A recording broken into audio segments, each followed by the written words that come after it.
It's just a house, Eleanor. Rules are nothing bad can happen if we follow them. I hope you're right.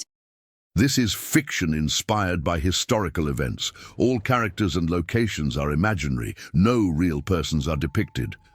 A family received an inheritance that came with 147 rules, but no explanation why they existed. This is the documented story of the Ashford House and the mystery that consumed everyone who tried to understand it. The following is historical fiction inspired by documented cases of eccentric family estates in 19th century America. Before we explore this historical mystery together, I want to know, where are you listening from? Are you at home, driving, maybe researching your own family history? Drop your location in the comments below. And if mysterious family legacies fascinate you, subscribe now. We investigate forgotten histories and unexplained inheritances every week. March 14th, 1887. Thomas and Eleanor Ashford received a letter that would change their lives forever. The envelope arrived at their modest Brooklyn townhouse, thick parchment sealed with black wax, bearing an unfamiliar crest.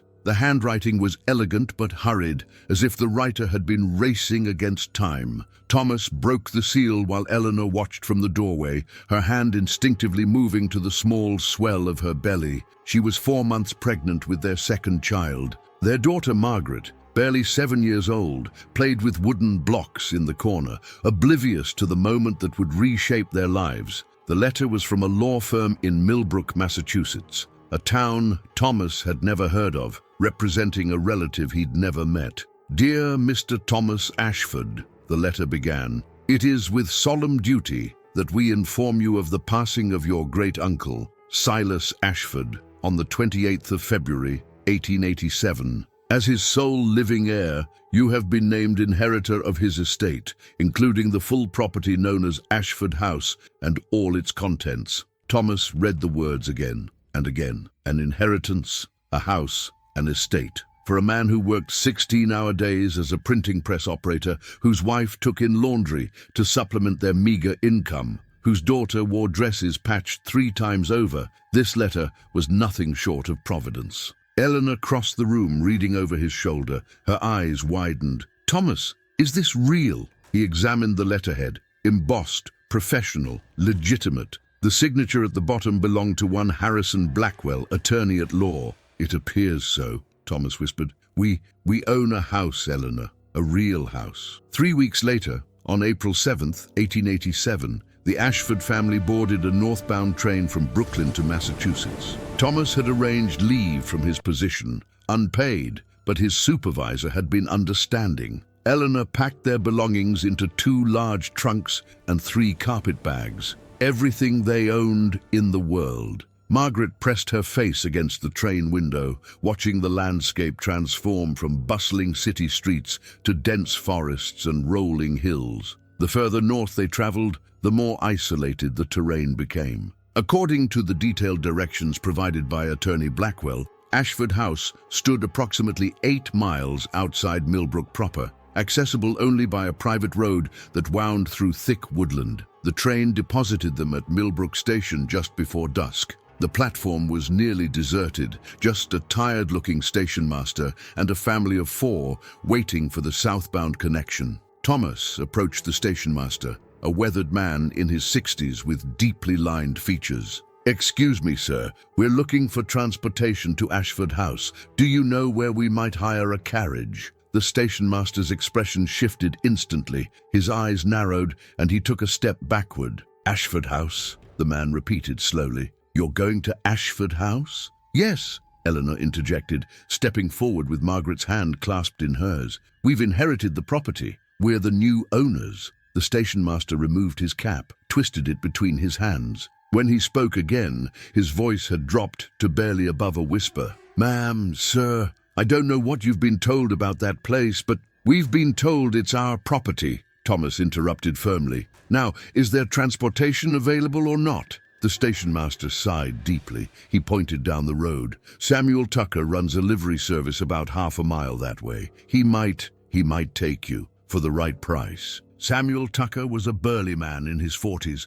with hands calloused from years of working with horses and rope. His livery stable stood at the edge of town, a ramshackle building that had seen better decades. When Thomas explained their destination, Tucker's reaction was even more pronounced than the station master's. He actually took 3 steps backward, shaking his head vigorously. "No, sir, I don't go near that property. Not for any amount of money." Thomas felt frustration building in his chest. Night was falling. Eleanor looked exhausted, and Margaret had begun to whimper with hunger and fatigue. "Mr. Tucker, please. We have a young child my wife is expecting, and we've traveled all day. Surely you can understand." "I understand you don't know what you're walking into," Tucker interrupted. He glanced around as if checking for eavesdroppers, then lowered his voice. "That house, that family, sir, there are stories, strange stories." "Stories are just stories," Thomas said firmly, pulling out his wallet. "I'll pay you double your usual rate."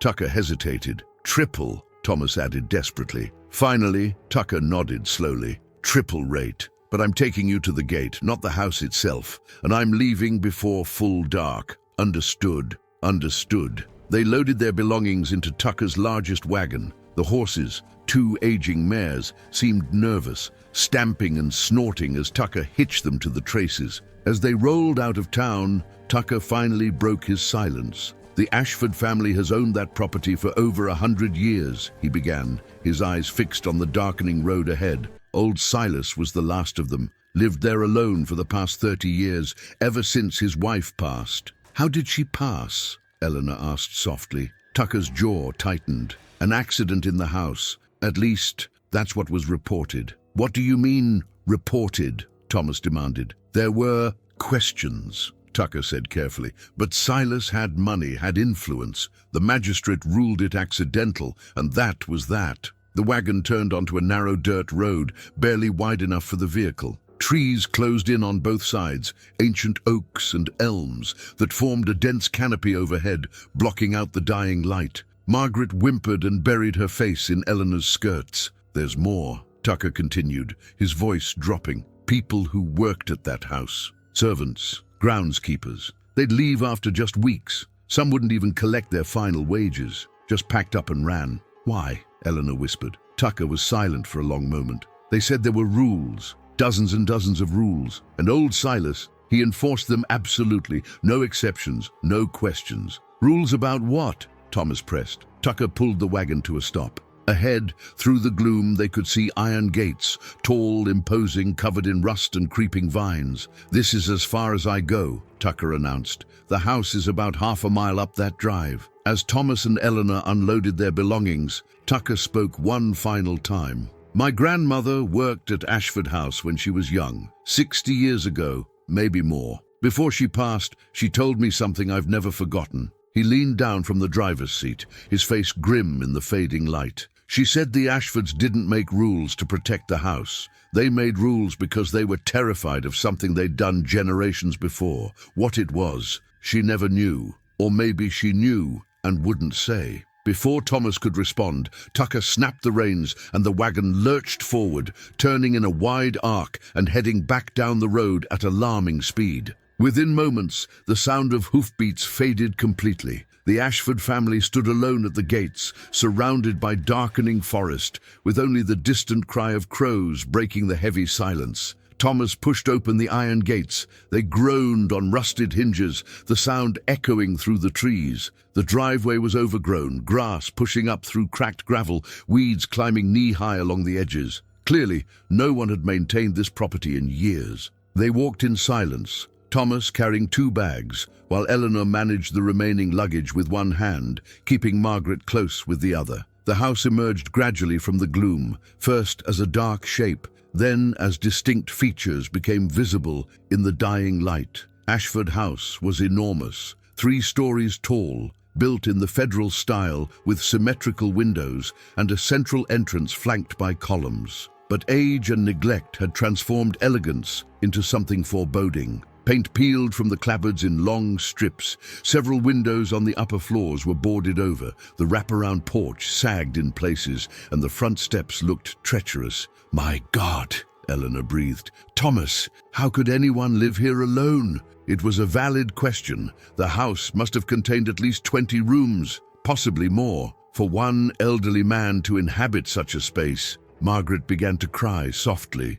"I don't like it, Papa. It looks scary." Thomas knelt beside his daughter, forcing confidence into his voice that he didn't feel. "This is our home now, sweetheart. I know it looks intimidating, but once we get inside, light some lamps, maybe start a fire. It'll be cozy, you'll see." But as he spoke those words, Thomas wasn't certain he believed them. They climbed the front steps carefully, testing each board before putting their full weight on it. The front door was massive, solid oak with an ornate brass knocker shaped like a lion's head. Thomas tried the handle. Locked. He reached into his pocket and withdrew the large iron key that had been included with the inheritance papers. The key slid into the lock with surprising ease, as if it had been used recently, kept well oiled. The mechanism turned with a heavy click. Thomas pushed the door open. The interior of Ashford House smelled of dust, old wood, and something else, something organic and faintly sweet, like dried flowers left too long in a vase.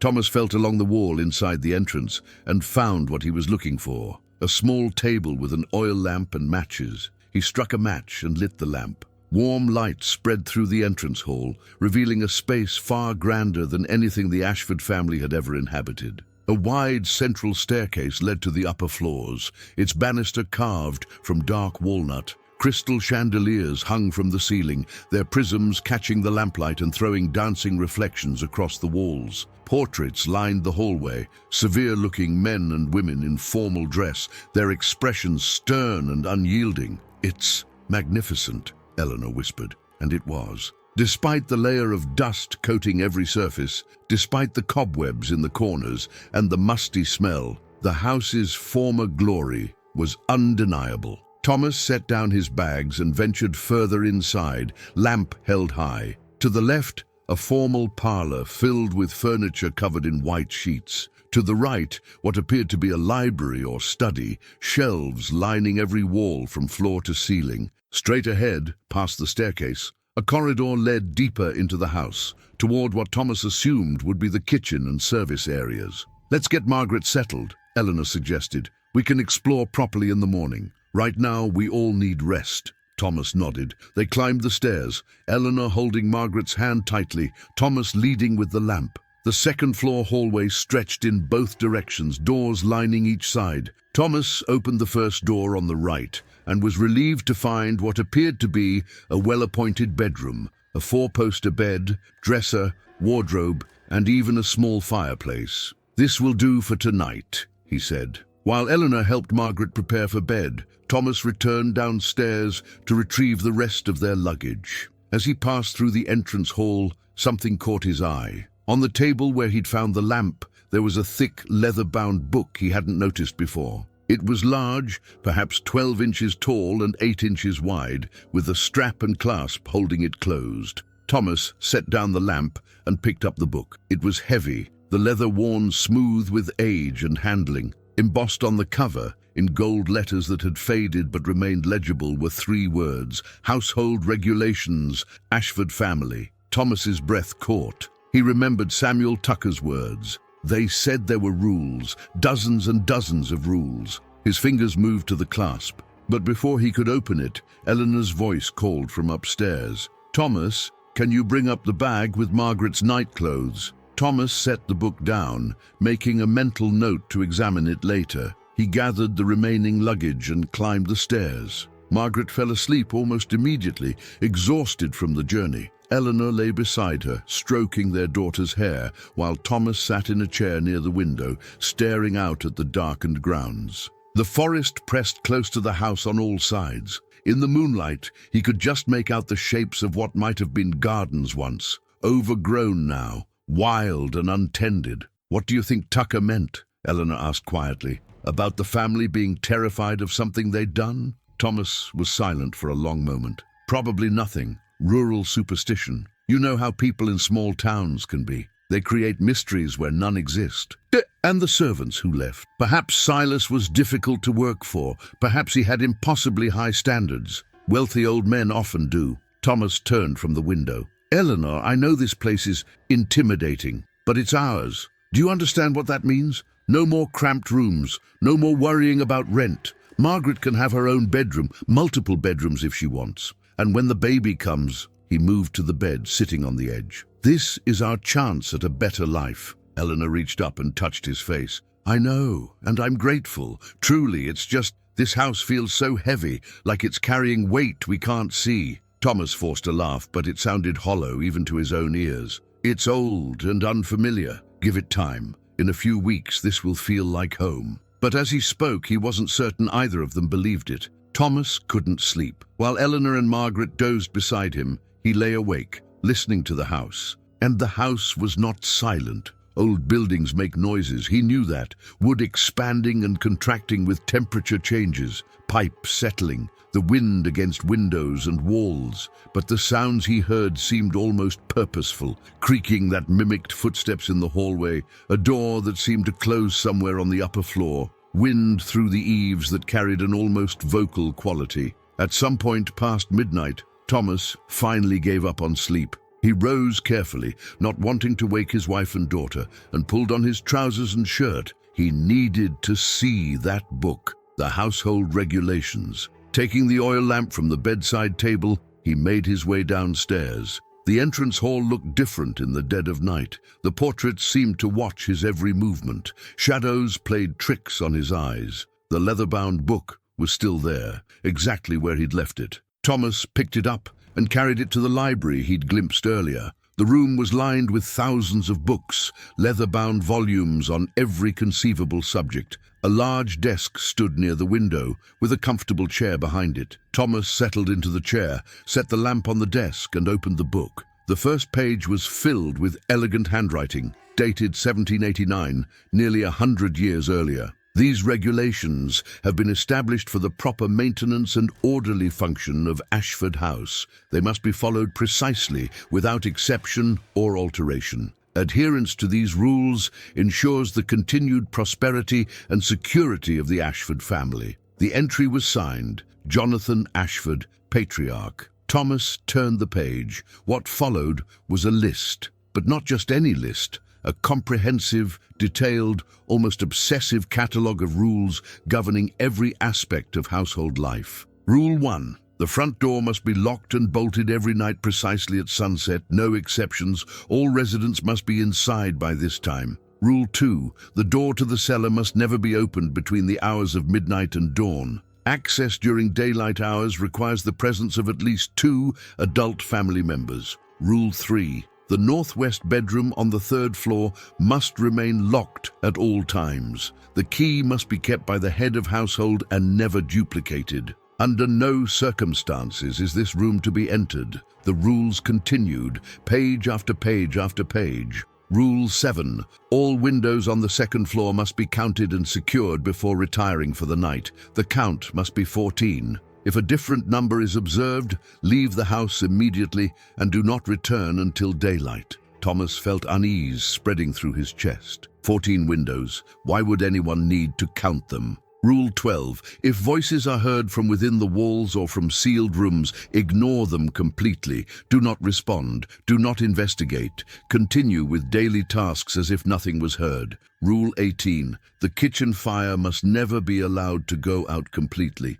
If the fire dies, it must be relit before any other household task is performed, and all family members must gather in the kitchen until the flames are stable. The rules became increasingly specific, increasingly peculiar. Rule 23. If an unfamiliar person is encountered in the hallways, particularly during evening hours, do not engage in conversation. Do not make direct eye contact. Walk past calmly and alert the head of household immediately. Rule 29. All mirrors in the master bedroom must be covered with dark cloth between the hours of midnight and dawn. This covering must be checked nightly before retiring. Rule 35. No digging or excavation may be performed on the property grounds without explicit written permission from the head of household. This applies to gardening, foundation work, and any other soil disturbance. Thomas turned page after page, his hands beginning to tremble slightly. There were 147 rules in total, 147 specific, detailed, often bizarre instructions for living in Ashford House. But it wasn't just the rules themselves that disturbed him. It was what came after. Following the initial list from 1789, there were additional entries, each dated, each in different handwriting spanning generations. October 3rd, 1791. Jonathan Ashford. Catherine violated Rule 7 this evening. She insisted she counted 15 windows, not 14. I found her in a state of severe distress in the eastern hallway. She has taken to her bed and refuses to speak. The physician can offer no explanation. She departed 3 days later and never returned to the property. June 12, 1808. Marcus Ashford. Against explicit instructions, the new housemaid entered the northwest bedroom while searching for linens. She emerged in a state of profound shock and refused to explain what she observed. She left our employment the same day, forgoing 2 months of wages.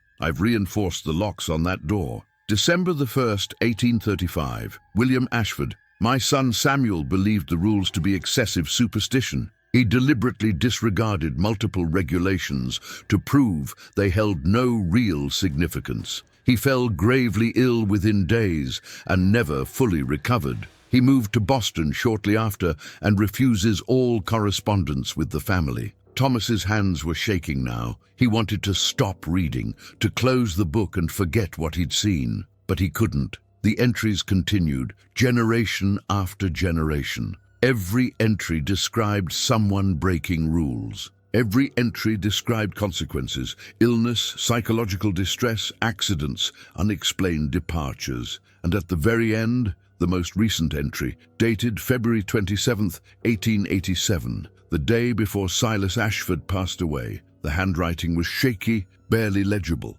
I am the last of the Ashford bloodline. I have no children, no direct heirs. Soon, someone will inherit this house who does not understand its history or the absolute necessity of these regulations. To whoever reads this, follow the rules, every single one. Do not seek to understand their origins. Do not question their purpose. Do not believe they are merely eccentric traditions or the paranoia of old men. Something occurred in this house long ago. Something that required these rules to be established and maintained. What that something was, I do not fully know. It predates even my grandfather's time, but I know the rules exist for a reason. Break them at your peril. The house remembers. The house always remembers. The entry was signed, Silas Ashford, final patriarch. Thomas sat in the silent library, the lamplight casting long shadows across the disturbing pages before him. Upstairs, his pregnant wife slept. His daughter dreamed of better days. They had traveled hundreds of miles to begin a new life in this house with its 147 inexplicable rules. This house where multiple people had suffered mysterious consequences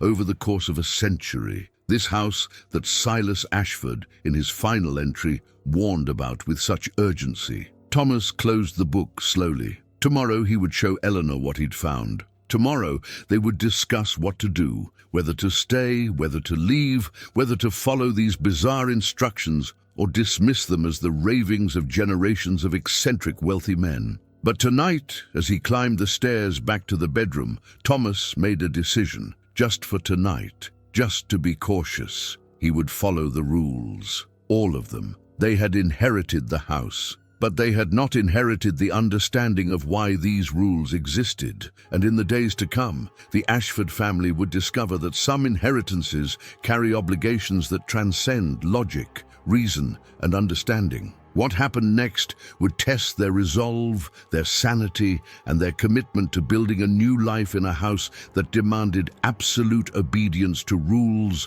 no one could explain. Subscribe now to continue this investigation. And in the comments tell me, would you follow 147 unexplained rules, or would you risk discovering why they were created? The morning sun revealed Ashford House in unforgiving detail. What darkness had softened, daylight exposed, cracked plaster, water stains spreading across ceilings, floorboards warped and groaning under the slightest weight. The house wasn't just old, it was deteriorating. Eleanor stood in the kitchen, surveying the enormous cast-iron stove that dominated one wall. Pots and pans hung from hooks above a scarred wooden counter. A massive stone fireplace occupied the adjacent wall, cold, filled with ancient ashes. Thomas entered carrying Margaret, who still seemed apprehensive in the morning light. "I need to show you something," he said quietly. He placed the leather-bound book on the kitchen table. Eleanor approached cautiously, wiping flour from her hands onto her apron. "What is it? Read it, then we'll talk." Eleanor spent nearly an hour reading while Thomas attempted to distract Margaret by exploring the visible grounds. When he returned, his wife's face had gone pale. "Thomas, this is extraordinary. These entries, people leaving suddenly, mysterious illnesses. Do you think any of this is accurate?" Thomas paced the kitchen, running his hands through his hair. "I don't know, but look at this house. Look at how the townspeople reacted. Something unusual happened here. Whether it's what these entries claim or something more ordinary, I can't say." "Ordinary?" Eleanor's voice rose slightly. "Thomas, this book describes generations of people suffering consequences for breaking these rules. I know what it describes." He stopped pacing, facing her. "The question is, what do we do?" Margaret tugged at her father's sleeve. "Papa, I'm hungry." Eleanor moved to the stove automatically, then froze. "The fire," she whispered. "Thomas, look at Rule 18. He opened the book, finding the page. Rule 18. The kitchen fire must never be allowed to go out completely. If the fire dies, it must be relit before any other household task is performed, and all family members must gather in the kitchen until the flames are stable. They both stared at the cold fireplace. "It's been out all night," Eleanor said. We didn't know." Thomas felt his heart racing. He forced himself to remain calm. "It's fine. We'll light it now. It's probably just tradition. Or perhaps there was a practical concern about keeping the kitchen functional. Something reasonable." But his hands shook slightly as he gathered kindling from the box beside the fireplace. The fire caught easily. Within minutes, flames crackled cheerfully, warming the cold kitchen. Nothing happened, no mysterious occurrence, no inexplicable event. The kitchen simply became warmer.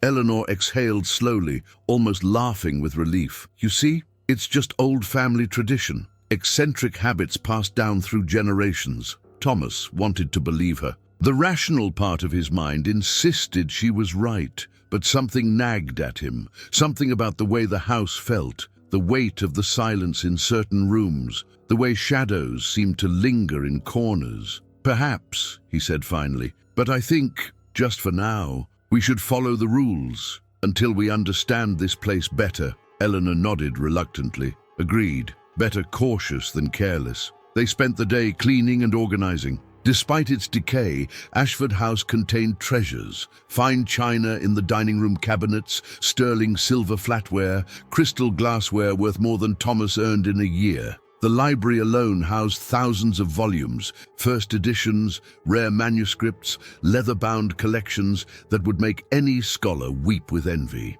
"We could sell some of these," Eleanor suggested, running her finger along a shelf. "Just a few books or pieces of silver. It would give us money to make repairs, hire help." "Not yet," Thomas said. "Let's get settled first, understand what we have." As afternoon faded toward evening, Thomas found himself increasingly anxious. He checked his pocket watch repeatedly. Sunset was approaching. Rule 1 echoed in his mind. The front door must be locked and bolted every night precisely at sunset. No exceptions. All residents must be inside by this time. At 6:47 p.m., with the sun touching the western horizon, Thomas walked to the front entrance. He turned the heavy lock, slid the iron bolt into place and tested the door. Secure. He felt somewhat foolish. It was just a door, just a lock, basic home security, but he also felt a strange sense of relief. That night they ate dinner in the formal dining room, a simple meal of bread, cheese, and preserved fruit Eleanor had brought from Brooklyn.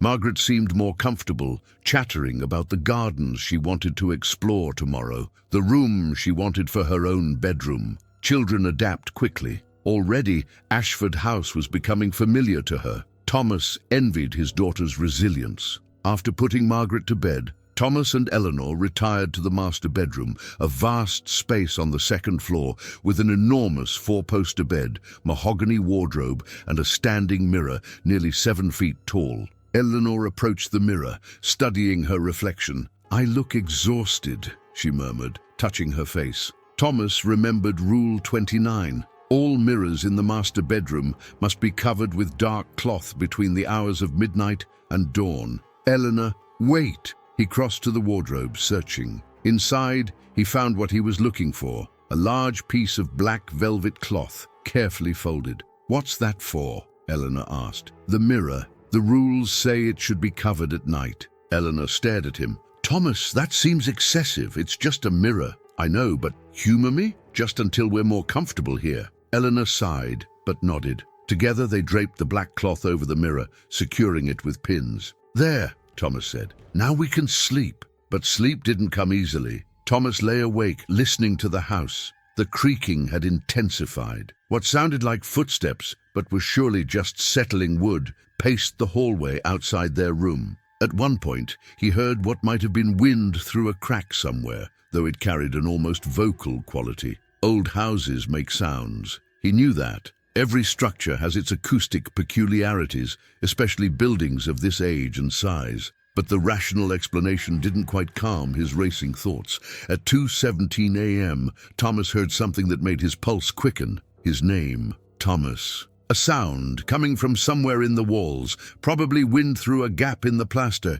creating an acoustic effect. Thomas. Help. He sat bolt upright, heart pounding. Rule 12. If voices are heard from within the walls or from sealed rooms, ignore them completely. Do not respond. Do not investigate. Thomas, please. The sound was persistent. Definitely wind, but uncannily voice-like. Eleanor stirred beside him. Did you hear that? She whispered. So she heard it too. The acoustic phenomenon was affecting both of them. Yes, he breathed. What should we do? Thomas's hand moved toward the lamp. Every instinct urged him to investigate, to find the source of the sound, probably a gap in the exterior wall, allowing wind to whistle through the plaster in just the right way. But the rule was explicit, and after reading those journal entries about people who had disregarded the rules, nothing, he said finally. We do nothing. It's probably just wind through a crack in the walls. Old houses are full of acoustic oddities,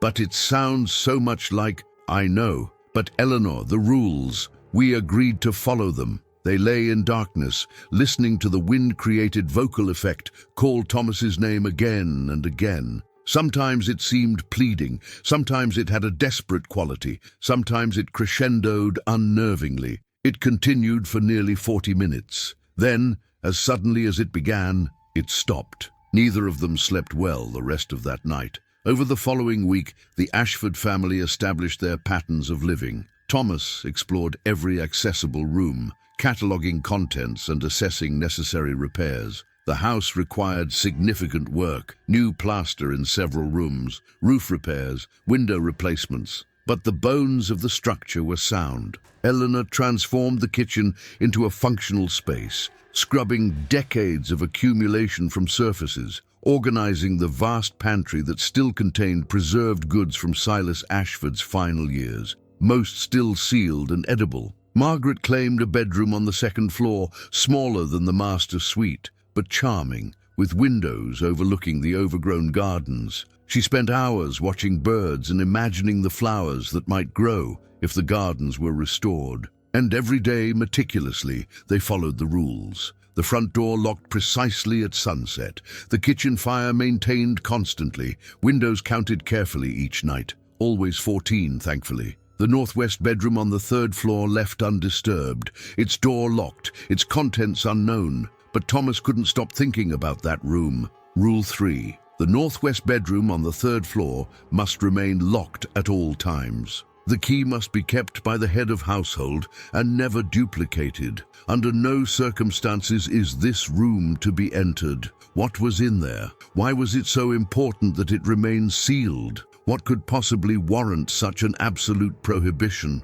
On the 8th day, Thomas made a decision that would change everything. He waited until Eleanor and Margaret went into town, a trip to purchase supplies and begin introducing themselves to the Millbrook community. Eleanor had been insistent. They couldn't isolate themselves forever. They needed to establish connections, find their place in local society. Thomas had agreed, encouraging them to go, all while knowing exactly what he intended to do in their absence. The moment the carriage disappeared down the long driveway, Thomas retrieved the leather-bound book and reread the passages about Rule 3. Every entry was maddeningly vague. Do not enter. Keep it locked. The room must remain sealed.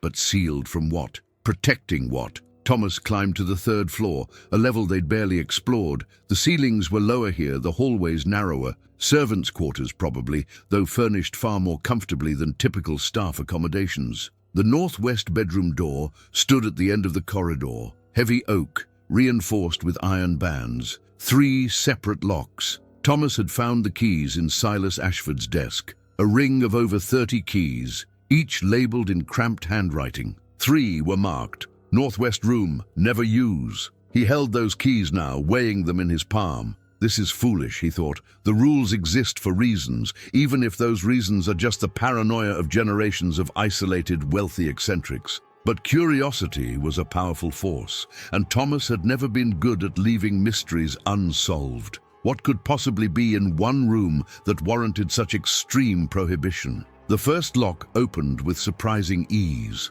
The second required more effort. The mechanism was stiff with disuse. The third lock fought him, the key sticking halfway, but eventually it turned. Thomas stood before the unlocked door, his hand on the knob. One rule. He was breaking one rule. Surely, if there was real danger, there would be more substantial security. Iron bars, brick walls, not just a wooden door and locks. He turned the knob and pushed. The door swung open silently, as if the hinges had been recently oiled, oddly maintained for a room supposedly sealed for decades. The room beyond was dark. Heavy curtains covered the windows, blocking all natural light. Thomas raised his lamp. What he saw made his breath catch. The northwest bedroom was not a bedroom at all. It was an archive, a repository. Tables lined the walls, covered in stacks of documents, ledgers, leather-bound journals, and wooden boxes filled with papers. This wasn't a sealed chamber of danger,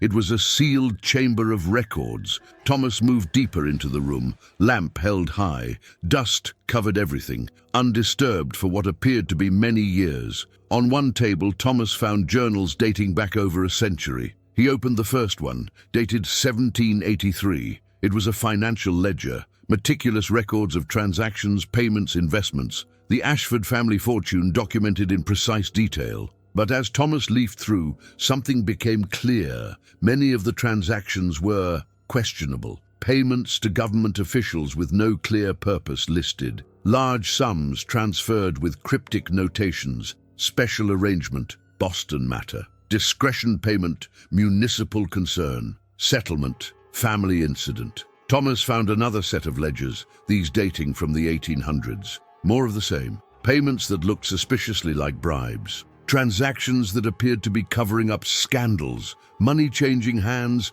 to ensure silence, to buy influence, to make problems disappear. The Ashford fortune, his inheritance, had been built not through honest business, but through a century of corruption, influence peddling, and systematic exploitation of power. Thomas felt his stomach turning. He found correspondence next, letters between various Ashford patriarchs and powerful figures, judges, politicians, business magnates. The language was coded, but the implications were clear. Favors exchanged, laws circumvented, competitors destroyed through manufactured scandals, workers injured in Ashford-owned factories, their families paid to remain silent about unsafe conditions. The Ashford family hadn't just been wealthy, they'd been ruthless. Systematically, over generations, they'd built their fortune by exploiting every advantage, crushing anyone who stood in their way, and using money to erase evidence of their methods. And this room,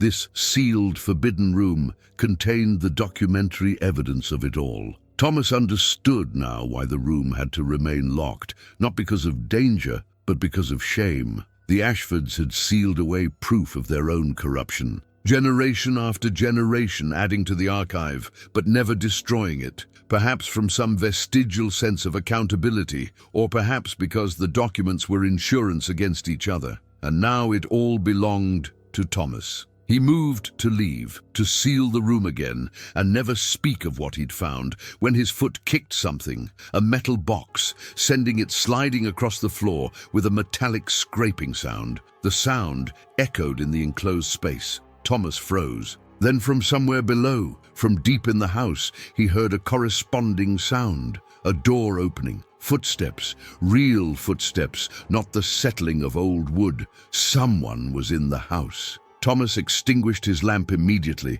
plunging the room into darkness. The footsteps continued, climbing stairs, growing closer. His mind raced. Eleanor and Margaret were in town. The house should be empty. Had someone been watching, waiting for him to be alone? The footsteps reached the third floor, moving down the hallway, approaching. Thomas looked around desperately for somewhere to hide, but the room offered no concealment, just tables and papers. The footsteps stopped directly outside the northwest bedroom. A long silence. Then, "Mr. Ashford, are you in there?" Thomas recognized the voice. Attorney Blackwell. Relief flooded through him, followed immediately by apprehension. What was Blackwell doing here? How had he entered? "Mr. Blackwell," Thomas called out. "Yes, I'm here." "One moment." He relit his lamp and emerged from the room, carefully closing and locking the door behind him. Attorney Blackwell stood in the hallway, his expression unreadable in the dim light. "Mr. Ashford, I apologize for the intrusion. I knocked at the front door repeatedly, but received no answer. I became concerned and used the emergency key. All Ashford properties have one registered with my firm." "I see," Thomas said carefully. "I was inspecting the upper floors and didn't hear you." "Is something wrong?" Blackwell's eyes moved to the locked door behind Thomas. His expression shifted subtly. "You've been in the northwest room." It wasn't a question.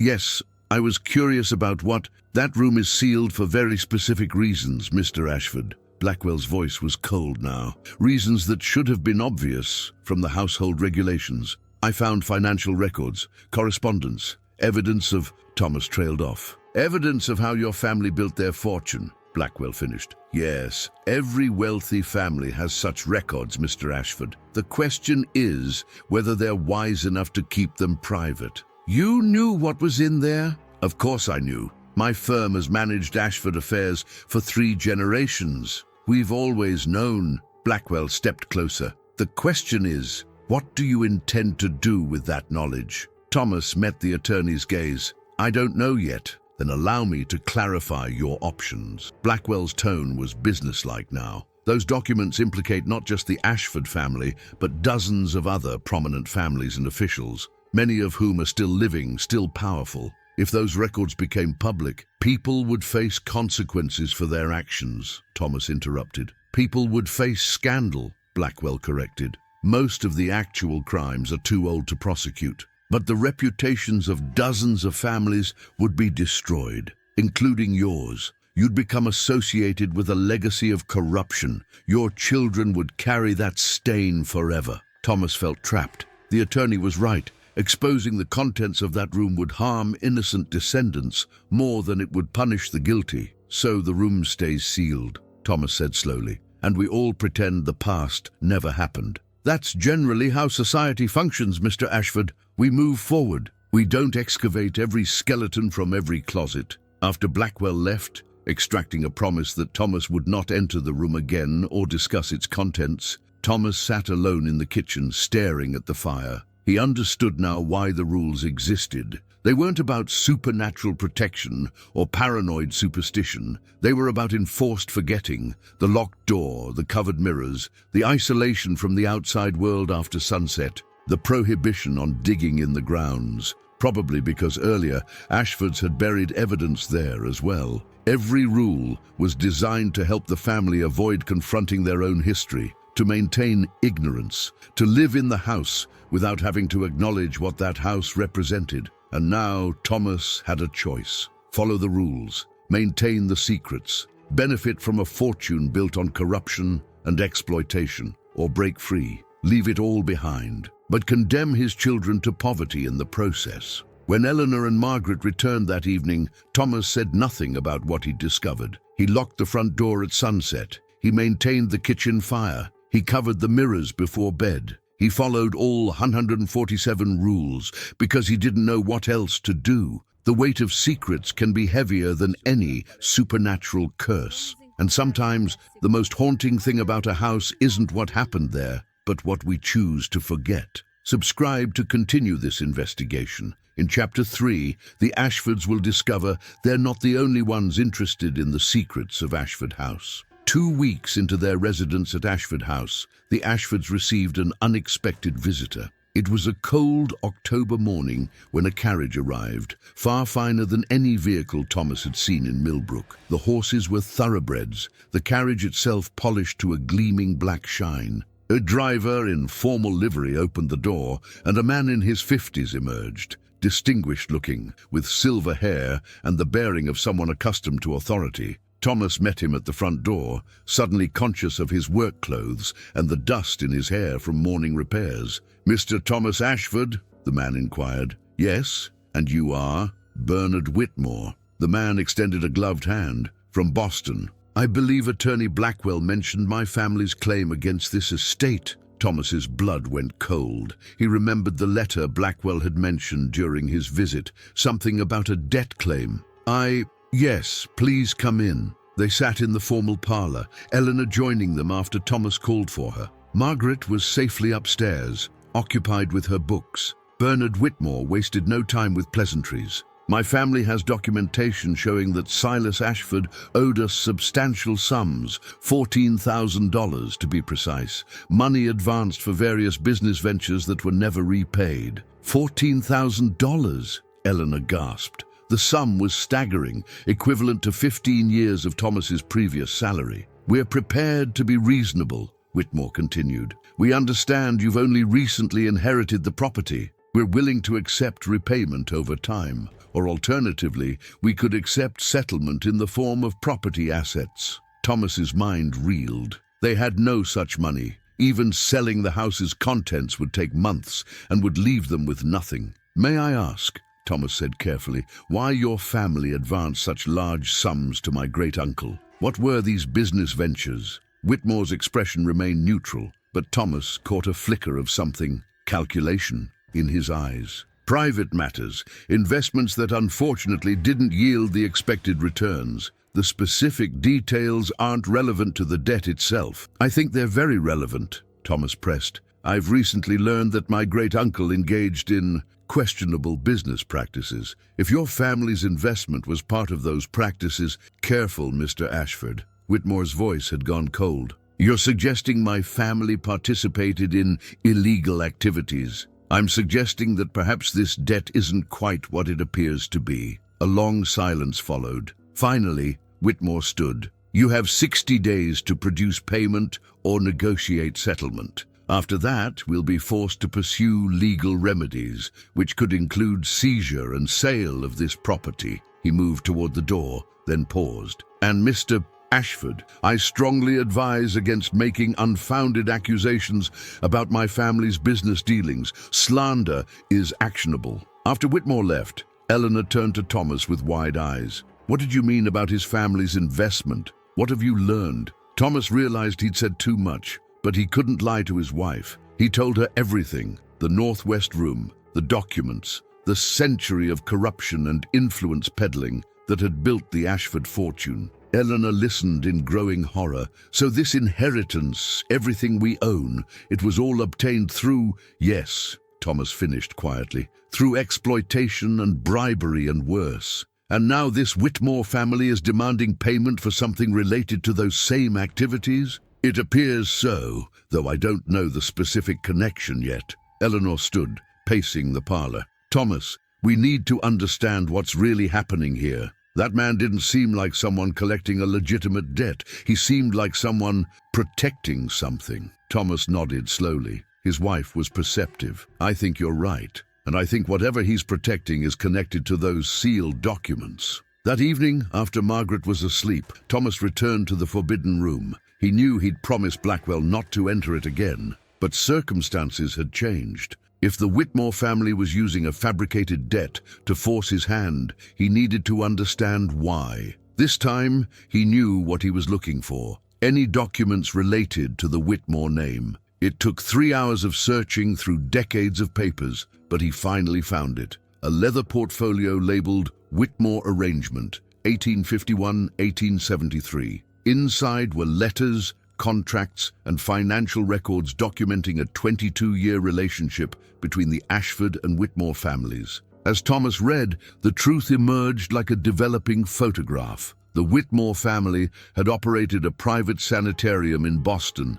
a facility that claimed to treat nervous disorders and mental afflictions in wealthy patients. But according to the correspondence Thomas found, the sanitarium was actually something far darker. It was a repository for inconvenient family members. Wealthy families paid the Whitmores substantial fees to house relatives they wanted hidden away, not because these relatives were truly ill, but because they were embarrassing. Daughters who refused suitable marriages, sons with gambling debts or scandalous associations, wives who knew too much about their husbands' business dealings. The Whitmores provided a service. These relatives would be declared mentally incompetent, institutionalized, and kept in comfortable but inescapable accommodation for the rest of their lives. The families could tell society their embarrassing relatives were receiving treatment, while actually ensuring they'd never speak publicly again. And the Ashfords had been deeply involved,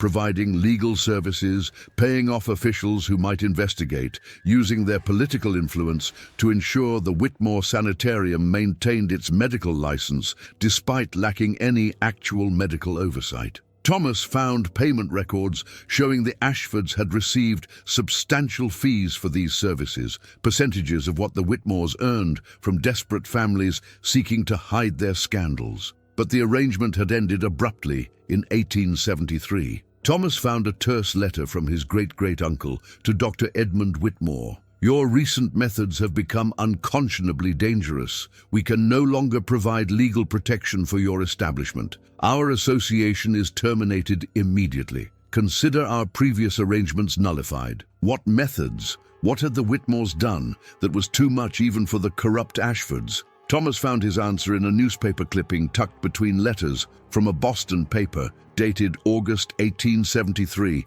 "Sanitarium fire claims 12 lives. Investigation sought into Whitmore facility safety standards. 12 patients had died in a fire at the Whitmore Sanitarium." The article noted that many victims were found in locked rooms, unable to escape. Questions were being raised about inadequate safety measures and the unusually high number of locked wards. But no official investigation had ever occurred. Thomas found evidence that the Ashfords had used their influence one final time to ensure the fire was ruled accidental and no charges were filed. The price? The end of their partnership with the Whitmores. And now, over a decade later, the Whitmore family was back, claiming a debt that Thomas suspected was fabricated. They didn't want money. They wanted the documents. They wanted proof of their sanitarium's true nature destroyed before anyone discovered what had really happened in that fire. The next morning, Thomas sent a telegram to Bernard Whitmore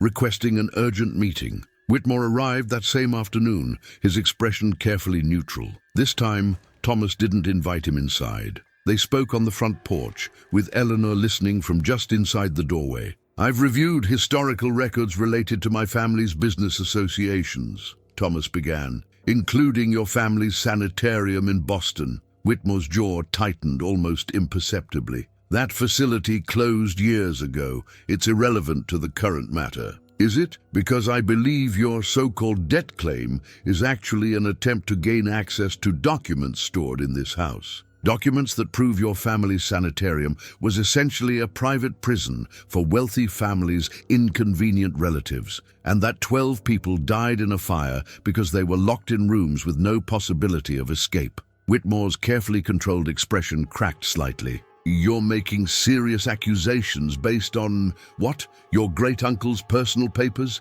Documents created by a man who had every reason to deflect blame for his own criminal activities? I'm stating facts based on documented correspondence between our families and verified newspaper accounts." Thomas stepped closer. "Here's what I think happened. Your family wants those documents destroyed. You're using this debt claim as leverage to force me to turn them over, or better yet, to force sale of the property so your family can buy it and ensure the documents never see daylight. That's an absurd theory. Then prove it. Show me the actual documentation of this debt. Contracts, loan agreements, not just your family's assertion that money was owed. Whitmore was silent for a long moment. You're making a serious mistake, Mr. Ashford. Am I? Because from where I stand, you're the one who should be worried. If I were to make certain historical documents available to journalists or historians, your family's reputation would be destroyed. The truth about that sanitarium, about what you did to those people, what my grandfather did, Whitmore interrupted sharply, none of which is my responsibility. Perhaps not, but the consequences would still affect you, just as my great-uncle's actions affect me. Thomas met Whitmore's gaze steadily. So here's my counter-proposal. Your family withdraws this debt claim completely, and in exchange, I ensure the documents related to your family's activities remain sealed. No one will ever know what happened at the Whitmore Sanitarium. Eleanor gasped softly from the doorway. Thomas knew she'd disapprove. This was exactly the kind of cover-up, the silencing of uncomfortable truths that had characterized generations of Ashfords. But what choice did they have? Whitmore studied Thomas for a long moment. You're proposing mutual assured silence. My family's secrets remain hidden, and in exchange, you keep the property free from our claims. Exactly. And what about justice for those who died in that fire, for the people imprisoned in my grandfather's facility? The people responsible are dead, Thomas said quietly. Justice delayed this long is no longer possible. All we can do now is prevent further harm to innocent descendants. Whitmore nodded slowly. I'll need to consult with my family, but your proposal has merit. I'll send word within the week. After Whitmore's carriage departed, Eleanor emerged onto the porch. Her face was pale, her expression conflicted. Thomas, those 12 people who died, they deserve to be remembered. Their families deserve to know the truth. I know. Thomas felt the weight of the decision settling on his shoulders. But Eleanor, if I expose that truth, we lose everything. And for what? The perpetrators are long dead. No one can be prosecuted. All we'd accomplish is destroying multiple families' reputations, including ours. So we become complicit, just like every generation of Ashfords before us. Thomas had no answer to that. That night, Thomas couldn't sleep.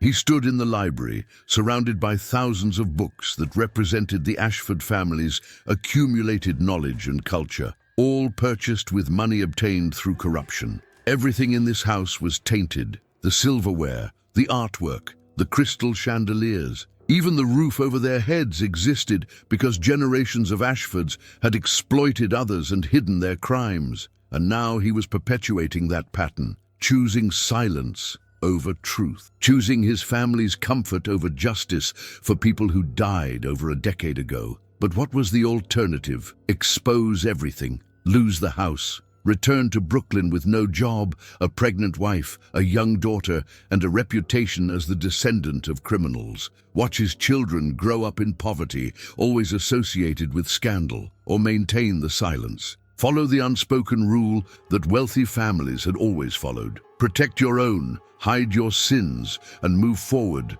without looking back. Thomas heard Eleanor's soft footsteps on the stairs. She entered the library, wrapped in a shawl against the night chill. You're thinking about those 12 people, she said quietly. I can't stop thinking about them, trapped in locked rooms, unable to escape, and no one was ever held accountable. Eleanor moved to his side, looking out the library window at the dark grounds. My father used to say that the world isn't divided into good people and bad people. It's divided into people who have been forced to make impossible choices, and people who haven't yet faced that moment. And which category are we in? We're facing that moment now. She took his hand. Thomas, I won't pretend there's a right answer here, but I will say this. We have a child to protect, and another on the way. Our first responsibility is to them. Thomas nodded slowly. His wife was giving him permission to make the pragmatic choice, the same choice generations of Ashfords and Whitmores and countless other wealthy families had made. Silence in exchange for security. I hate that this is our inheritance, he whispered. Not just the house, but this burden of secrets. Then we make sure our children never have to carry it, Eleanor said firmly. We accept this compromise now, but we raise Margaret and the baby to be better, to value truth and justice, to never put wealth above integrity. Can we really do that while living in a house built on the opposite values? Eleanor was silent for a moment. I don't know, but we have to try. Bernard Whitmore's response arrived 5 days later. The debt claim was withdrawn, completely and permanently. In exchange, Thomas signed an agreement, prepared by Attorney Blackwell, stating that all documents related to the Whitmore family's business dealings would remain sealed and would not be disclosed or published under any circumstances. The agreement was remarkably thorough. It bound not just Thomas, but his heirs in perpetuity. The documents would be sealed, the room would remain locked, and the truth about the Whitmore sanitarium would stay buried. As Thomas signed his name, he felt as if he was signing away more than just legal claims. He was signing away his own integrity, choosing complicity over courage. But he was also protecting his family, ensuring his children would have a future. The choice felt simultaneously necessary and unforgivable. Over the following weeks, life at Ashford House settled into routine. Thomas made repairs. Eleanor created a comfortable home. Margaret thrived, finally comfortable in her new environment. They followed all 147 rules without exception, not out of superstition anymore, but out of understanding. The rules weren't about supernatural protection. They were about maintaining a system of willful ignorance,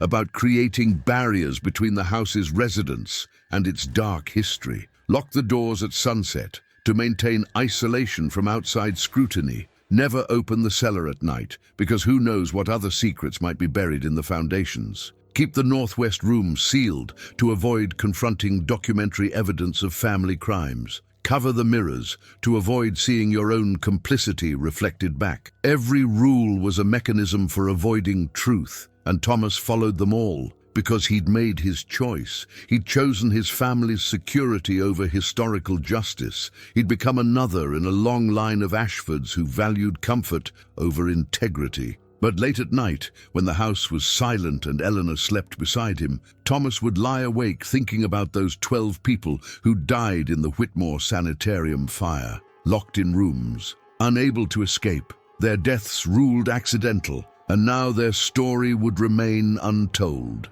Their suffering unacknowledged, their families never learning the full truth. Because Thomas Ashford, who considered himself a good man, an honest man, had decided that some truths were too expensive to tell. Margaret began having occasional bad dreams. Nothing severe but unsettling. She would wake crying, saying she'd dreamed about sad people who can't talk. Eleanor comforted her, attributing it to adjustment stress. But Thomas wondered if children, in their innocence, sensed things adults had learned to ignore. Did Margaret somehow feel the weight of all those buried secrets? Did the house communicate to her what Thomas and Eleanor had agreed to hide? Or was he just projecting his own guilt onto his daughter's normal childhood nightmares? He didn't know, and he was afraid to find out. Sometimes the most haunting thing about a house isn't what happened there, but what we agree to forget happened there. The Ashfords had inherited more than property. They'd inherited the burden of silence.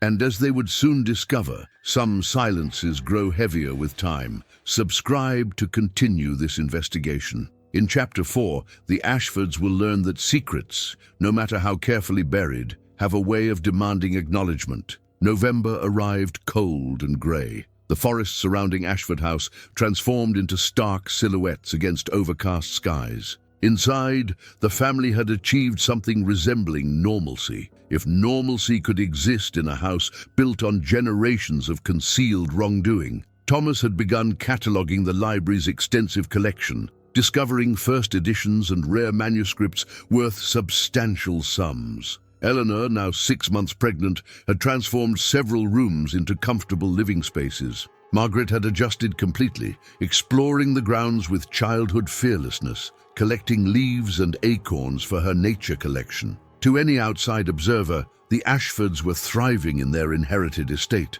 But Thomas couldn't shake a growing unease. It started with small things, items moved from where he'd left them, books reshelved in incorrect order, papers on his desk subtly rearranged. At first he assumed Eleanor or Margaret had been tidying, but when he mentioned it, both looked confused. "I haven't touched your desk," Eleanor said. "You asked me not to, remember? And I'm not allowed in Papa's library without permission," Margaret added. Then who had been moving his things? Thomas began marking items, placing books at specific angles, leaving papers in precise arrangements. The next morning, they'd be altered. Someone was definitely accessing his workspace. But the house had been locked every night at sunset, as Rule 1 required. All windows secured, no signs of forced entry, which meant either someone had been living in the house all along. Impossible. They'd thoroughly explored every accessible room, or someone had a key and was entering while they slept.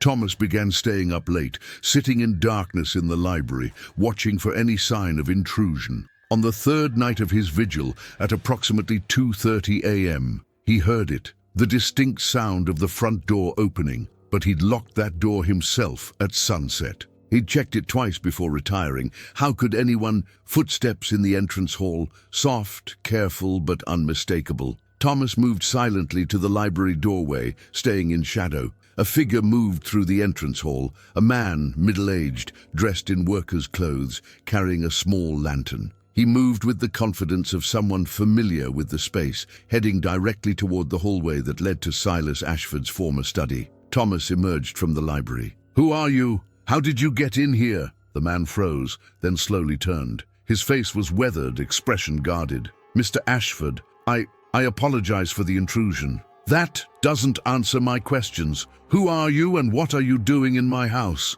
The man set down his lantern. "My name is James Holbrook. I was Silas Ashford's caretaker for the last 15 years of his life. I have unfinished business here." "Unfinished business?" Thomas moved closer. "You've been entering my house without permission, moving my belongings. Why?" Holbrook's expression was anguished. "Because Silas Ashford left something incomplete, something that needs to be finished, and he made me promise on his deathbed that I would see it done." "What kind of something?" "A record, a true record." Holbrook gestured toward the study. "May we speak privately? What I have to tell you, it concerns the history of this house. And it's important you understand before—" He stopped abruptly. "Before what?" "Before others arrive seeking the same information I've been trying to protect." They sat in the study, Thomas, Holbrook, and Eleanor, who had woken and come downstairs upon hearing voices. Margaret remained safely asleep upstairs.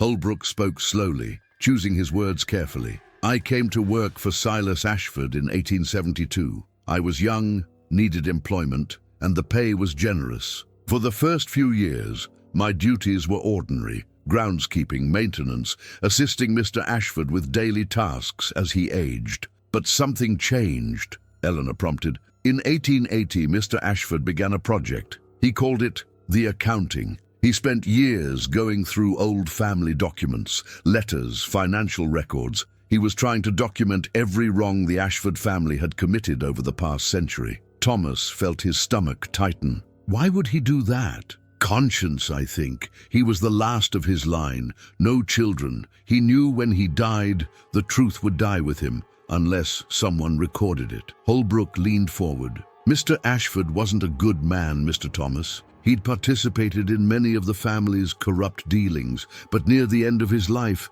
he wanted to create a comprehensive record. Not to publish it or seek redemption, but simply because he believed someone should know the full truth."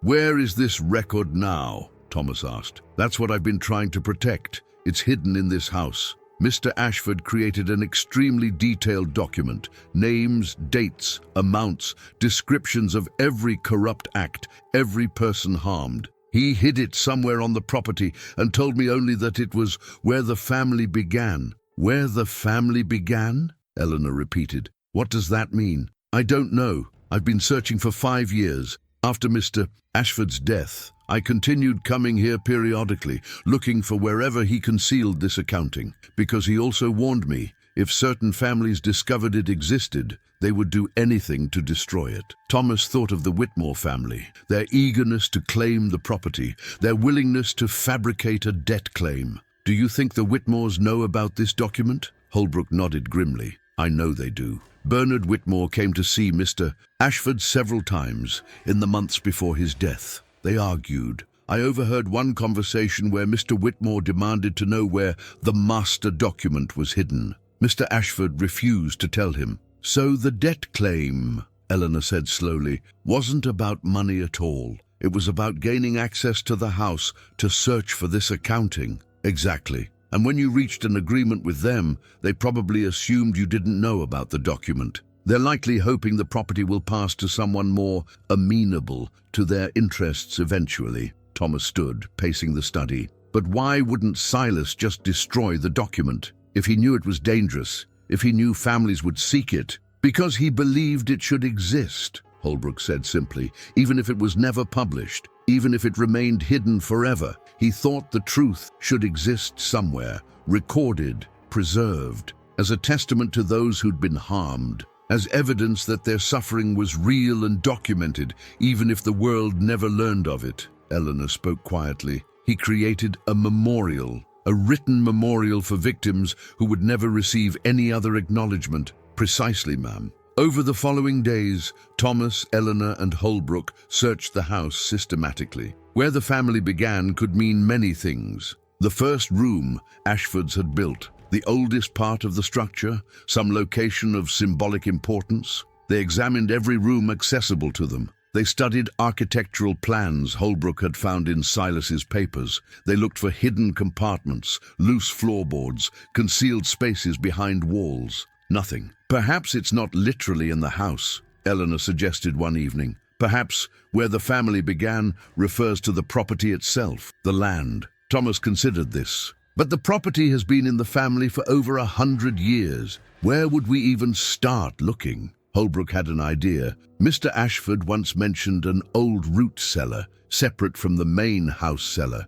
built when the property was first acquired, before the current house was constructed. I never found it, but if it still exists, it would predate everything else on the property, Thomas finished. The literal beginning of the Ashford presence here. They searched the grounds for 3 days, looking for any sign of a structure separate from the house. Finally, Margaret, who'd been helping despite not understanding what they sought, made the discovery. "Papa, there's a funny dip in the ground over here." She'd found it near the tree line, about 50 yards from the house. A slight depression in the earth, rectangular in shape, approximately 8 feet by 10 feet. Thomas and Holbrook began excavating carefully. 18 inches down, their shovels struck wood. A trapdoor, ancient, reinforced with iron bands but still functional. Thomas's hands were shaking as he gripped the iron handle and pulled. The door opened with a groan of protest, revealing stone steps descending into darkness. Thomas descended first, carrying a lamp. The air below was cold, damp, heavy with the smell of earth and old stone. The root cellar was larger than expected. A single room, approximately 15 feet square, with a low ceiling supported by wooden beams. The walls were lined with empty stone shelves where root vegetables would have been stored generations ago, and in the center of the room, on a simple wooden table, sat a leather-bound book, not ancient, relatively new. Thomas approached slowly, almost reverently. The cover bore a single word, burned into the leather: accounting. Thomas opened it. The first page contained an introduction in Silas Ashford's familiar handwriting. "To whoever finds this, I am Silas Ashford, last of my bloodline, and I write this in the year 1886, knowing I have not long to live. What follows is a comprehensive record of wrongs committed by my family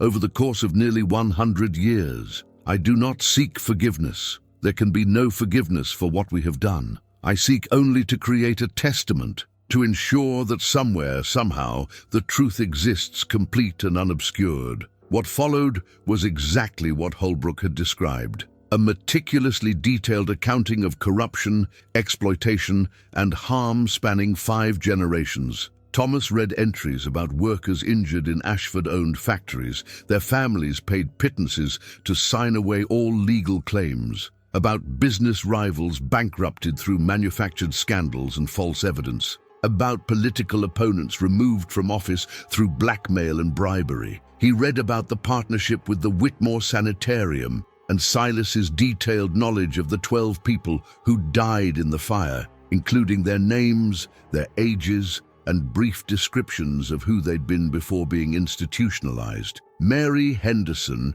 age 34, declared insane by her husband after threatening to expose his embezzlement, died in locked ward, smoke inhalation. Every victim named, every crime documented, every perpetrator identified. It was overwhelming, damning, absolutely thorough. And at the end, Silas had written, "I have considered destroying this document. I have considered publishing it. I have chosen instead to hide it where it might someday be found, or might remain hidden forever. The choice of what to do with this truth, I leave to whoever discovers it. I will not make that decision. I have made too many terrible decisions already." Thomas closed the book, his mind reeling. They returned to the house, Thomas carrying the accounting, Holbrook and Eleanor walking in silence beside him, Margaret running ahead, pleased to have helped with the discovery. That night, after Margaret was asleep, the three adults sat in the library discussing what to do.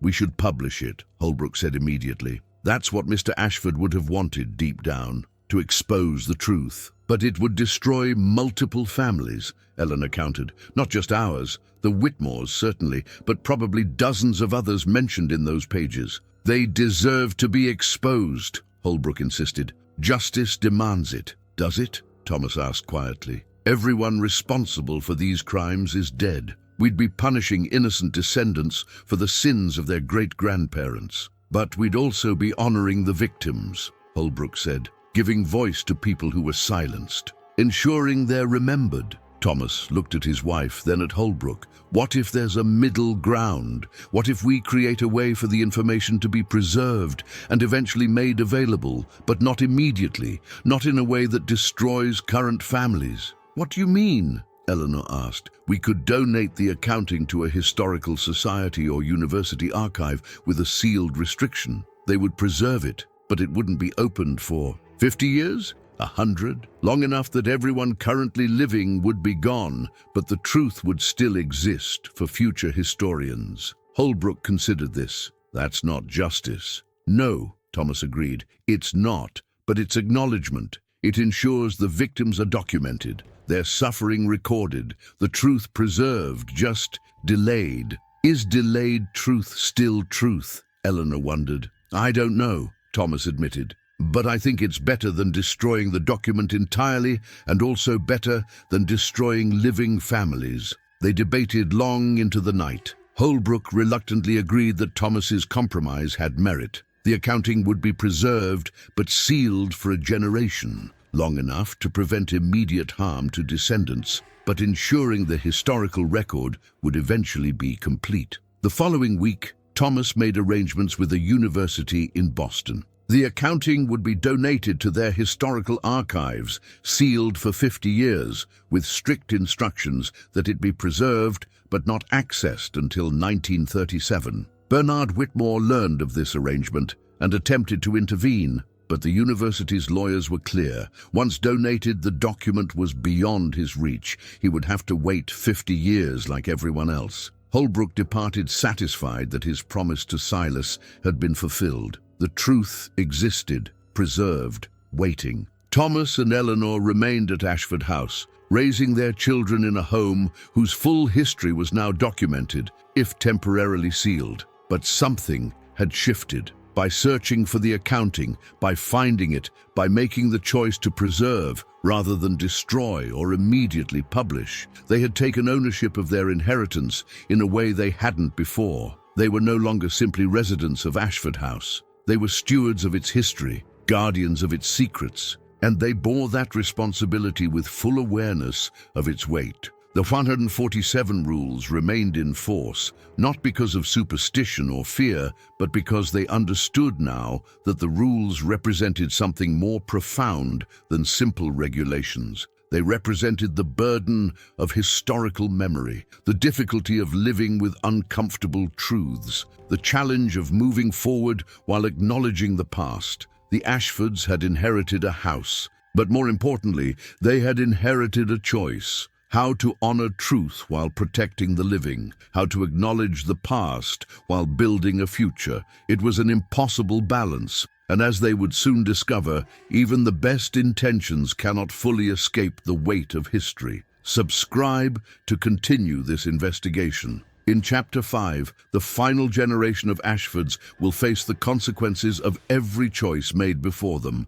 Winter descended on Ashford House with brutal cold. Snow accumulated in deep drifts, isolating the property from Millbrook proper. The Ashfords spent weeks essentially snowed in, dependent on preserved foods and the constant warmth of the kitchen fire, which Eleanor tended religiously, mindful of Rule 18. Eleanor gave birth in late December to a healthy son. They named him William, after no one in particular, a fresh start, a name unburdened by family history. Margaret, now 8, was devoted to her infant brother. She would sit for hours watching him sleep, telling him stories about the house, the gardens, the adventures they would have when spring came. Thomas watched his daughter and felt a mixture of joy and melancholy. Margaret had no real understanding of the house's history. She knew it was old, knew her ancestors had lived here, but had no concept of the corruption and suffering that had funded its construction and maintenance. Should he tell her? When she was older, should he explain what the Ashford fortune really represented? He discussed this with Eleanor one evening while Margaret played with William in the nursery. "She deserves to know," Eleanor said. "Eventually, when she's mature enough to understand complexity. But what if that knowledge burdens her? What if she grows up ashamed of her own name?" "Perhaps a little healthy shame is better than ignorant pride," Eleanor suggested gently. "The world has enough people who celebrate their family legacy without questioning how that legacy was built." Thomas knew she was right, but he dreaded the conversation he would someday need to have with his daughter. In early February, a visitor arrived, the first person to successfully navigate the snow-covered private road since before Christmas. It was Attorney Blackwell, looking older and more worn than Thomas remembered. "I apologize for the intrusion, especially given the weather," Blackwell said as Eleanor took his coat. "But there's a matter I need to discuss urgently." They settled in the library. Blackwell declined refreshment, getting directly to his purpose. "I received word from the university in Boston, the archive where you deposited certain historical documents." Thomas felt his stomach drop. "Is something wrong?" "Not with the documents themselves. They're secure, but—" Blackwell hesitated. "There's been a significant inquiry. Someone filed a legal petition attempting to gain immediate access to sealed archives, citing historical research purposes." "Let me guess," Thomas said. "The Whitmore family." "No, actually. That's what's curious. The petition came from a journalist in New York, a woman named Clara Morrison. She's apparently investigating historical cases of medical malpractice and has learned about the Whitmore Sanitarium fire." Eleanor leaned forward. "How did she learn about it? That incident was over 30 years ago." "Unclear, but Miss Morrison is quite persistent. The university denied her petition, citing the 50-year seal you specified. However, she's now requesting to interview you directly. She wants to know what information you possess and why you've chosen to seal it." Thomas's mind raced. A journalist investigating the sanitarium fire could uncover the entire story, with or without access to Silas's accounting. What does she know? "From what I've gathered, she has evidence that the fire was not entirely accidental, that safety standards were deliberately ignored, that patients were unnecessarily confined in locked rooms. She's building a case that the Whitmore family operated a facility that prioritized profit over safety, resulting in preventable deaths." "Which is absolutely true," Eleanor said quietly. "Yes," Blackwell agreed. "The question is whether you want to assist her investigation or maintain your position of sealed silence." Thomas stood, moving to the library window. Outside, snow fell steadily, adding to the accumulated drifts. "If I speak with this journalist, I break my agreement with the Whitmore family. They could potentially sue me." "They could try," Blackwell said, "but your agreement pertained to specific documents, not to your personal knowledge or opinions. Legally, you would be within your rights to discuss historical matters with a journalist. But morally," Eleanor asked, "we made an agreement in good faith. An agreement to protect people who don't deserve protection," Thomas said. surprising himself with the firmness of his tone. "We agreed to hide the truth about people who died preventable deaths. 12 people, Eleanor, with names and families and lives that were cut short because the Whitmores valued profit over safety." Eleanor was silent for a moment. "Mary Henderson," she said softly, "age 34, declared insane for threatening to expose embezzlement. That was one of the names in Silas's accounting, wasn't it?" Thomas nodded. "She deserves to be remembered," Eleanor continued. "They all do. Not as anonymous victims of an accident, but as people who were failed by individuals who should have protected them." Clara Morrison arrived 3 days later, a woman in her early 30s with sharp eyes and a notebook that never left her hand. Thomas and Eleanor spoke with her for over 4 hours, recounting everything they knew about the Whitmore Sanitarium, the Ashford family's involvement, and the contents of Silas's accounting without revealing its location or providing access to the sealed document. Morrison took meticulous notes. "This is extraordinary," she said. "I've been researching the Whitmore Sanitarium for 2 years. I knew something was wrong with their operation, but I couldn't prove deliberate negligence. What you're describing, institutionalizing people who weren't actually ill, prioritizing payment over care, ignoring safety standards, it's exactly what I suspected but couldn't document." "Will you publish this?" Eleanor asked. "Yes, though it will take time to verify everything independently. I can't use sealed documents as sources, but I can investigate the claims you've shared, interview descendants of victims, search official records." Morrison closed her notebook. "Mr. Ashford, why are you telling me this? You could have simply refused to speak with me." Thomas chose his words carefully. "Because I've been thinking about Mary Henderson and the 11 others who died in that fire. They've been forgotten for over 30 years. Their deaths were ruled accidental. Their families never knew the full truth. That's not right. Even though revealing this truth will harm the Whitmore family's reputation." "The Whitmore family harmed themselves through their actions," Eleanor interjected. "We're not creating their scandal. We're simply refusing to continue hiding it." Morrison left with promises to keep the Ashfords informed of her investigation's progress. 2 days later, Thomas received a telegram from Bernard Whitmore. "You have betrayed our agreement. Legal action will follow." The lawsuit came swiftly. The Whitmore family sued Thomas for breach of contract, seeking damages and demanding the sealed accounting be turned over to them for destruction. The case became surprisingly public. Journalists, intrigued by Morrison's preliminary articles about her investigation, began covering the legal battle. The story became national news. Wealthy family attempts to bury historical crimes. Thomas and Eleanor found themselves at the center of a media storm they had never anticipated. The trial lasted 3 weeks. Thomas's attorney, not Blackwell, who had connections to the Whitmore family, argued that Thomas had every right to discuss historical facts, that his agreement pertained only to specific documents, and that attempting to silence historical truth was against public interest. The Whitmore family's attorneys countered that agreements must be honored, that Thomas had acted in bad faith, and that opening historical wounds served no constructive purpose.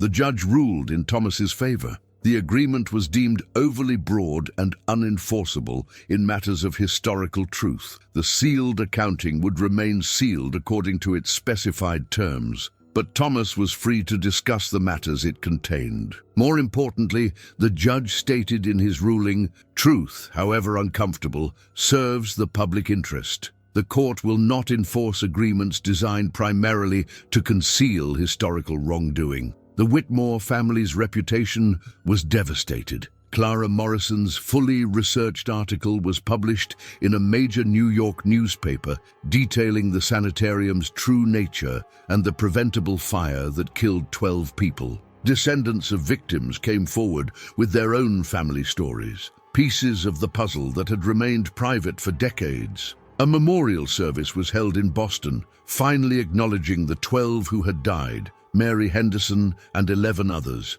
Their names and stories finally made public. Thomas attended the service with Eleanor. They stood in the back, watching families cry over losses that had occurred before these descendants were even born, but which still mattered, still resonated. A woman approached them afterward, elderly, using a cane. "Are you Thomas Ashford?" "Yes, ma'am. My grandmother was Emily Thompson. She died in that fire, age 28, institutionalized because she refused the marriage her family had arranged." The woman's eyes filled with tears. "We were told she died receiving treatment for mental affliction. We never knew it was a prison, that she wasn't ill, that she died locked in a room, unable to escape." The woman took Thomas's hand. "Thank you for telling the truth, for letting us finally know what happened to her." Thomas couldn't speak. He simply nodded, throat tight with emotion. The Ashfords returned to Ashford House in late spring. The journey that had begun with unexpected inheritance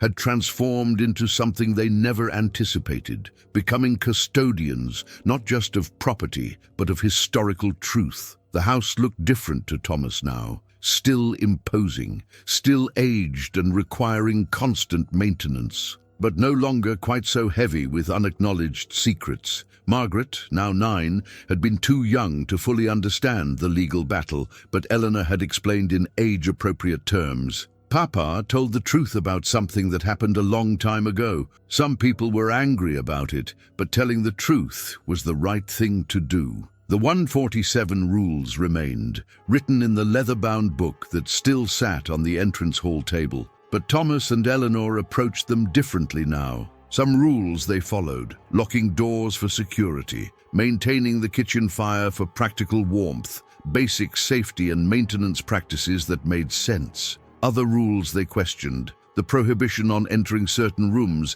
seemed less about safety and more about avoiding uncomfortable truths. The covered mirrors felt like superstition rather than necessity. They began, carefully and thoughtfully, to break some of the rules, not recklessly, not to prove a point, but to reclaim the house from the grip of enforced forgetting. Thomas entered the northwest room regularly now, organizing the documents there, cataloging the family's historical papers, preserving them, but also contextualizing them with notes about what they represented. Eleanor uncovered the mirrors permanently. "I want to see my own reflection," she said, "even when it's difficult." They counted windows when it made sense for security, but didn't obsess about the exact number. They opened the cellar during evening hours when necessary, refusing to let arbitrary restrictions control their lives. And remarkably, perhaps predictably, nothing terrible happened. No mysterious illnesses,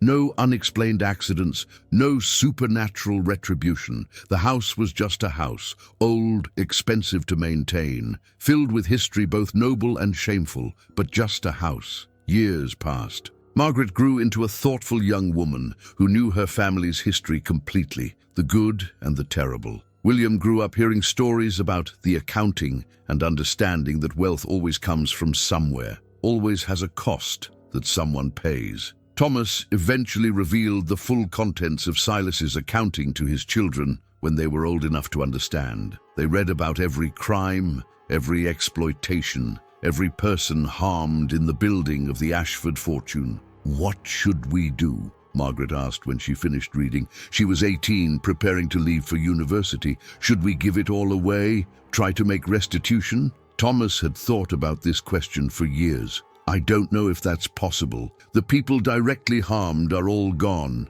Giving money to distant descendants might not accomplish anything meaningful. But we could do good with it," William suggested. He was 12, precociously thoughtful. "Use the money for things that help people. Education, healthcare, things that prevent the kind of exploitation our ancestors engaged in." Eleanor smiled at her son. "That's exactly right. We can't undo the past, but we can try to ensure the future is different." And they did. The Ashford family began systematically using their wealth for constructive purposes. They endowed scholarships for children from poor families. They funded workplace safety improvements. They supported journalists and historians working to uncover uncomfortable truths. They turned blood money into something better. Not clean, it would never be clean, but useful, productive, directed toward preventing the kinds of harm that had created it. Margaret eventually wrote a book about the family history, pulling together Silas's accounting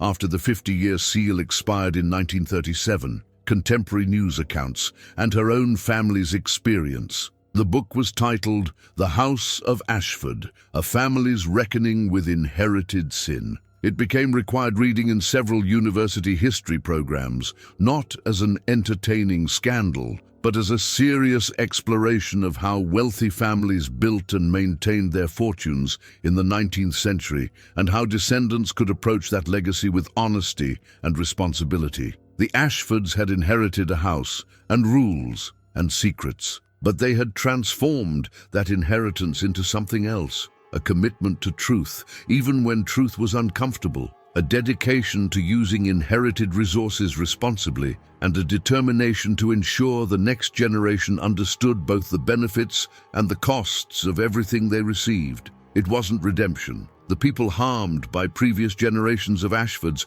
could never be restored to life, never be compensated for their suffering. But it was acknowledgement. It was responsibility. It was a refusal to pretend the past didn't matter, and sometimes that's the best any generation can offer. Not perfection, but honest effort. Not forgetfulness, but memory combined with commitment to do better. Subscribe for the final chapter, where we'll see what became of Ashford House and the family who chose truth over comfortable silence. 50 years after Thomas and Eleanor Ashford first arrived at Ashford House, the property stood transformed. It was now 1937. Thomas had passed away 2 years earlier at age 79, peacefully in his sleep. Eleanor still lived in the house at age 77, surrounded by her children, grandchildren, and the weight of a lifetime spent trying to do right by an inheritance built on wrong. The house itself showed the passage of time. Modern plumbing had been installed in 1910,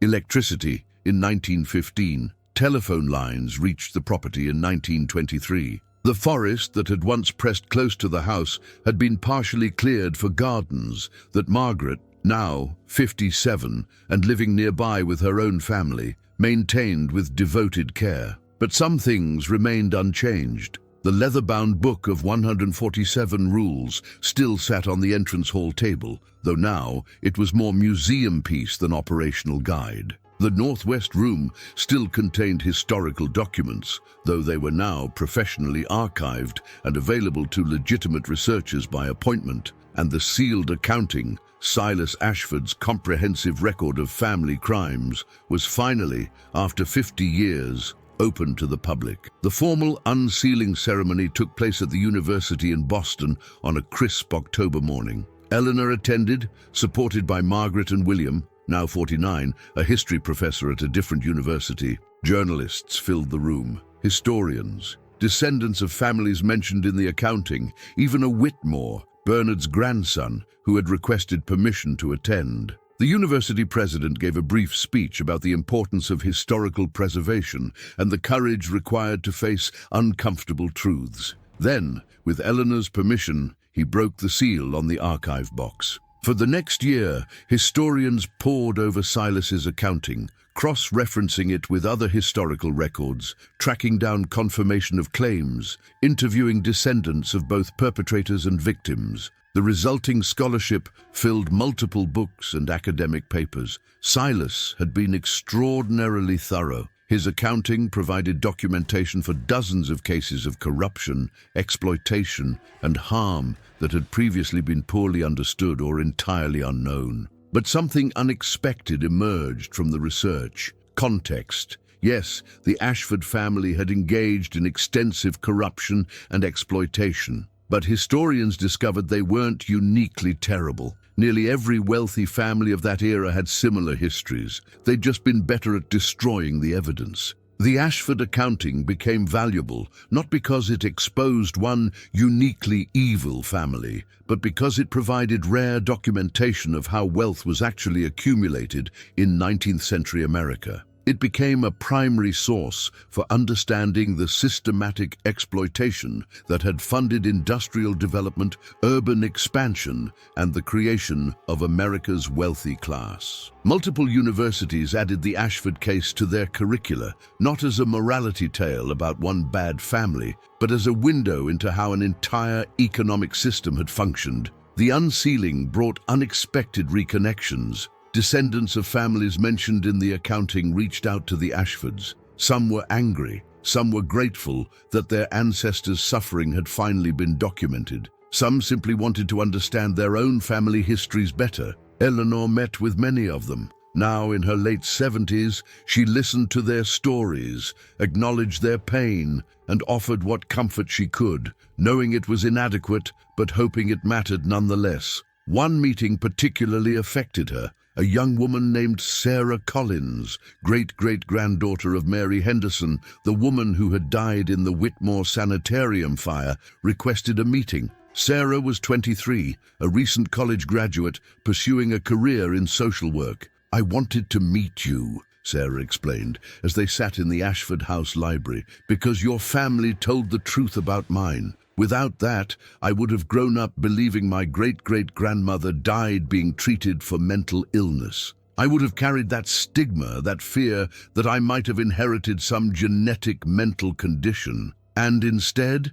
Eleanor prompted gently, "instead I know she was institutionalized for refusing to accept her husband's embezzlement. She wasn't sick. She was brave. She was trying to do the right thing, and it got her imprisoned and eventually killed." Sarah's eyes were bright with tears. "That's still tragic, but it's a different kind of tragedy. It's one I can honor instead of one I have to fear." Eleanor reached across the table, taking the young woman's hand. "Your great-great-grandmother deserved better. The system failed her. My family failed her by helping to maintain that system. I'm so sorry." "I know," Sarah said, "but your husband and you tried to make it right. You told the truth when you could have stayed silent. That matters." After Sarah left, Eleanor sat in the library for a long time, thinking about inheritance. She had inherited wealth built on exploitation, but she had also inherited the ability to make choices, and she'd spent 50 years trying to make better choices than her predecessors.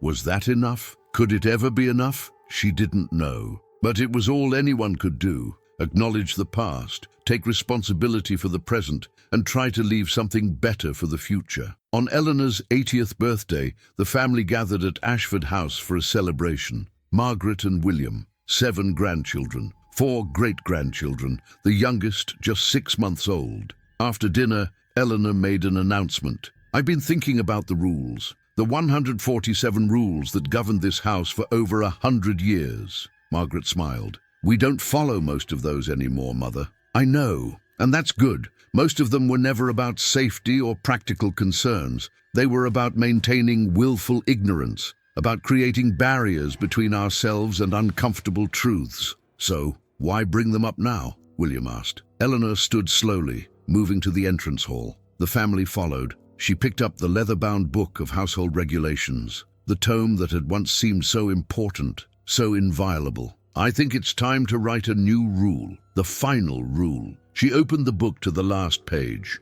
blank, waiting for an entry. In careful handwriting, her hand was less steady now, but still legible. Eleanor wrote, "Rule 148. Know the truth of this house, all of it, the good and the terrible. Do not romanticize the past or pretend it was better than it was. Do not demonize our ancestors or pretend they were uniquely evil. Simply know the truth, completely and honestly, and use that knowledge to live better than they did." She signed it. Eleanor Ashford, 1940. "That's your inheritance," she told her family. "Not just the house or the money, but the responsibility to know the truth and do better." Eleanor Ashford passed away peacefully in 1942 at age 82. She was buried beside Thomas in the small cemetery at the edge of the property. Ashford House passed to Margaret, who maintained it for another 20 years before donating it to the local historical society in 1962. Today, Ashford House is a museum. Visitors can tour the rooms, learn about the family history, presented honestly without glorification or excessive condemnation, and see the original rulebook with Eleanor's final edition. The Northwest Room is now an archive room where researchers can access the family's historical documents by appointment. The root cellar where Silas's accounting was hidden is preserved, accessible via guided tour. And in the entrance hall, on the wall beside the famous rulebook, hangs a plaque listing the names of people harmed in the building of the Ashford fortune. Not all of them, Silas's accounting documented hundreds, but the 12 who died in the Whitmore Sanitarium fire, and a sampling of others whose stories have been verified through historical research. Mary Henderson, age 34, Emily Thompson, age 28, James Morrison, age 41, and 9 others, each with a name, an age, a brief description of who they were and how they were harmed, a memorial, a testament, a refusal to forget.